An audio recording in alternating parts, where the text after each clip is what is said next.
கர்த்தருக்கு பிரியமானவர்களே, இயேசுவோடு நாம் நிகழ்ச்சியில் 79ஆம் பாகத்தினை சந்திப்பதில் மிகுந்த மகிழ்ச்சி அடைகிறேன். கர்த்தருடைய வார்த்தை இன்று நாம் பார்ப்போம். யோவான் 8ஆம் அதிகாரம் 11ஆம் வசனம். அதற்கு அவள், இல்லை ஆண்டவரே என்றால், இயேசு அவளை நோக்கி, நானும் உன்னை ஆக்கினைக்குள்ளாக தீர்க்கிறதில்லை, நீ போ, இனி பாவம் செய்யாதே என்றார். இந்த வார்த்தையை இயேசுப்பா யாரை பார்த்து சொல்லியிருக்காங்க பார்த்தீங்கன்னா, யோவான் 1ஆம் அதிகாரத்தில் நம்ம பார்த்தோம் பார்த்தீங்கன்னா, இயேசு ஒலிவமலைக்கு போனார்.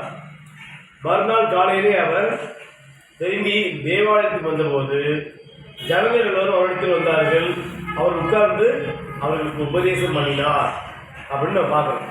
அப்போது பார்த்தீங்கன்னா, அப்பொழுது விபச்சாரத்தில் கண்டுபிடிக்கப்பட்ட ஒரு ஸ்திரியை வேதபாரகரும் பரிசேயரும் அவரிடத்தில் கொண்டு வந்து அவளை நடுவே நிறுத்தி, அதாவது பார்த்தீங்கன்னா ஏசப்பா பார்த்தீங்கன்னா இந்த ஒளிமலைக்கு வராரு, ஆலயத்துக்கு போறாரு, அங்கே நிறைய பேர் வந்துருக்கிறாங்க.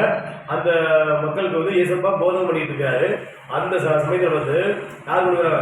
வேதபாரகரும் பரிசேயரும் ஒரு விபச்சார ஸ்திரியை வந்து கொண்டு வந்து நிப்பாட்டி ஏசப்பா என்ன கேட்குறாங்க பார்த்தீங்கன்னா, போதவரே, இந்த ஸ்திரீ விபச்சாரத்தில் கையும் களவுமாய் பிடிக்கப்பட்டால் இப்படிப்பட்டவர்களை கல்லெறிந்து கொள்ள வேண்டும் என்று மோசே நியாயப்பிரமாணத்தில் நமக்கு கட்டளையிட்டிருக்கிறாரே என்று அதுக்கு நீங்க என்ன சொல்லுகிறீர்கள் என்றார்கள். அப்போ ஏசப்பாடு வந்து பாயிண்ட் சித்த வைக்கிறான்னு இருந்திருக்காங்க. எப்படி கேட்டீங்கன்னா, ஏசப்பா வந்து ஒரு இந்த ஏற்புணர்வுகள், அதனால வந்து ஏசப்பா முன்னாடி இந்த ஸ்திரீயை வந்து டிபார்ட்மெண்ட் வந்து கேட்குறாங்க, ஏசப்பா இந்த ஸ்திரீ வந்து கைகளமாக பிடிக்கப்பட்டிருக்கா, பாவம் செஞ்சிருக்கிறா, இதுக்கு என்ன செய்ய போறீங்க? நீங்கள் மன்னிச்சு விட போறீங்களா, இல்லை நீங்கள் கொல்ல போறீங்களா, அதாவது நீங்கள் தண்டனை கொடுக்க போறீங்களா அப்படின்னு கேட்குறாங்க.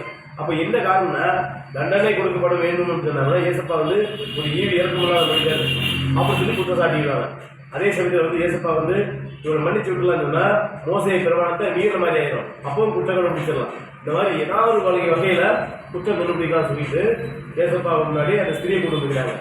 அப்போ அதுக்கு ஏசப்பா சொல்றாரு பார்த்தீங்க, அவர் மேல் குற்றம் சுமத்தும் காரணம் உண்டாகும் பொருட்டு அவரை சோதிக்கும்படி இப்படி சொன்னார்கள். இயேசுவோ குனிந்து விரலால் தரையிலே எழுதினார். அப்போ இந்த தெரியுதுன்னா, ஏசப்பா வந்து குனிந்து அவர் வந்து அவர் தீர்ப்பு சொல்லல, அதை விட்டு கீழே விரலிலிருந்து எழுதுறாரு. அப்போ இது எழுதணும்னா நிறைய பேர் அங்கே போயிட்டாங்க, முதியோர் முதல் கொண்டு போயிட்டாங்கன்னு சொல்றாங்க. அப்போ இது ஏசப்பா வந்து முன்னாடி எல்லாருமே பாதை எழுதுறான். இப்போ இந்த வீடியோ ஃபுல்லாக பார்க்குறதா இருந்துச்சுன்னா கீழே லிங்க் கொடுத்துருங்க, இந்த வீடியோ பாருங்க. கர்த்தருக்கு மகிமை உண்டாவதாக. ஆமென்.